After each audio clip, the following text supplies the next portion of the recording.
Yes, you're welcome to my channel, and today we are going to talk about the profession of comprehensive nursing here in Uganda. We are going to talk about how it started, why it was started, the challenges they are facing here in the nursing field, and why all of a sudden it's on the decline here in Uganda.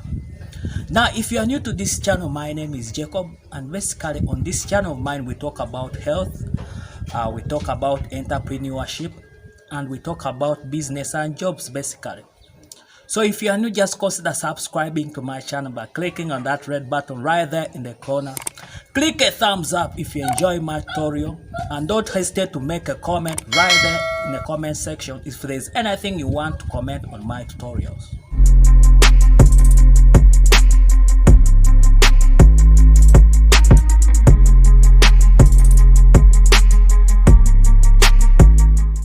Now, comprehensive nursing started in Uganda way back in the year of 2000. That is for enrolled comprehensive nursing, but for the registered level of comprehensive nursing, which was in Masaka and Soroti, was started even earlier than that. Now, the qualifications were almost high for this type of nursing. For registered, they wanted 2 principal passes, and for enrolled comprehensive nurses, they wanted credits. Yeah, for enrollment, they only needed credit. That's how they valued this profession. They wanted to create a nurse who could do everything, a multi-purpose nurse who could do nursing, psychiatry, midwifery, community health, because the nursing professions which were around by that time were single-strain nursing professions.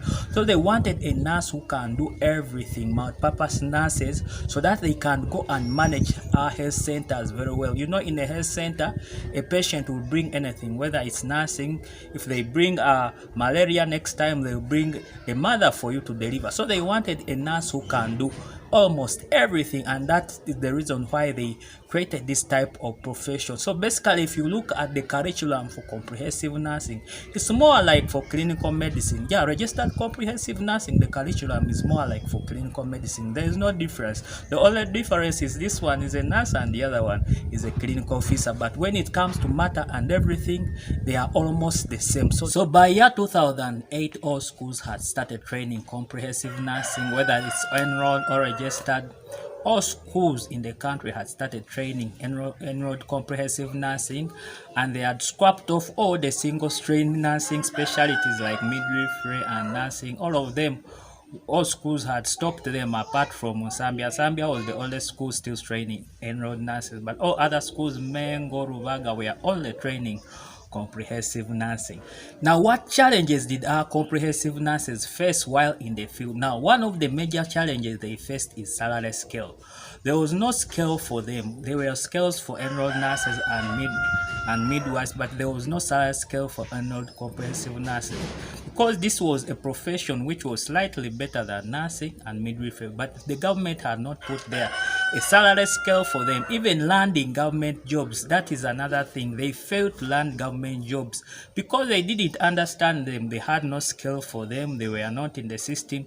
So giving them jobs was quite very hard, because most of people did not know them and they were not in the system for government scale. So those are the major challenges they faced while in their field of work. So all of a sudden, why did this great profession start declining? Now, the major reason is most of the nursing in charges and nursing sisters were complaining that most of these comprehensive nurses are incompetent, especially when it comes to midwifery, because they used to allocate comprehensive nurses in each section, but one of their most biggest problem is midwifery. Most of them knew nursing and the psychiatry and all those other things, but when it comes to midwifery skills, they were very poor. Yeah, so because of this complaint, most hospitals and in charges started rejecting them, and they were not giving them jobs, especially in this specialty. And they took this complaint so serious that they started reporting it to the schools who were training comprehensive nurses, complaining a lot that you're producing nurses who are incompetent. They don't know what to do.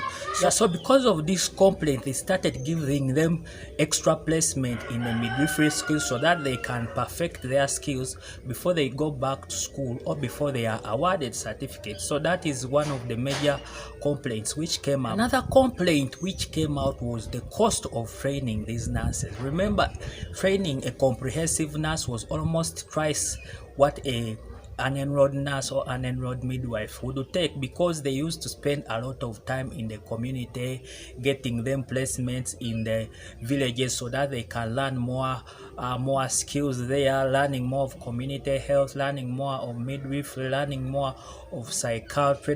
The curriculum was so big that the schools would spend a lot of money on them, and they would charge parents more money for training a comprehensive. Then at the end of the day, after these nurses coming out, they don't get the jobs they want.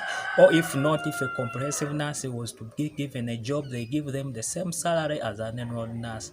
If they are to be given in a midwifery wing, they give them the same salary as an enrolled nurse. So yeah, so basically because of these challenges, incompetency, higher cost of training, lack of jobs. So basically most schools just went back to training the normal nurses, the single straight nurses, the midwife, the nurses, the psychiatric nurses. They found it much more cheaper, and it's a method which most schools were used to. So that is the major reason this type of nursing went down on the decline, and you've seen that most schools actually have gone back. When you go to Mengo, you will not find comprehensive nursing there. When you go to Zambia, you will not find it. When you go to Mulago, you will not find it. Most schools have gone back because of those reasons I've given you basically.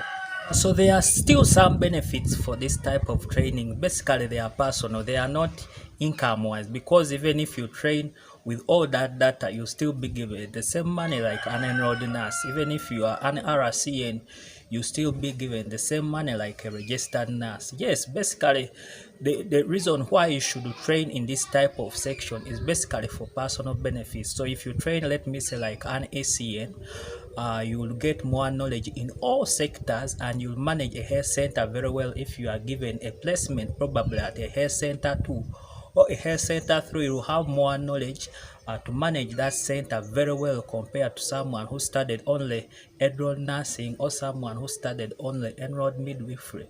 So that is the biggest advantage. Another advantage I can give you is going back to school. Someone who studied comprehensive would have an option of either doing midwifery or either doing nursing. They have that option compared to all these people who did the only single strain. So those are the only few advantages why someone would train in that type of section. That is it, guys.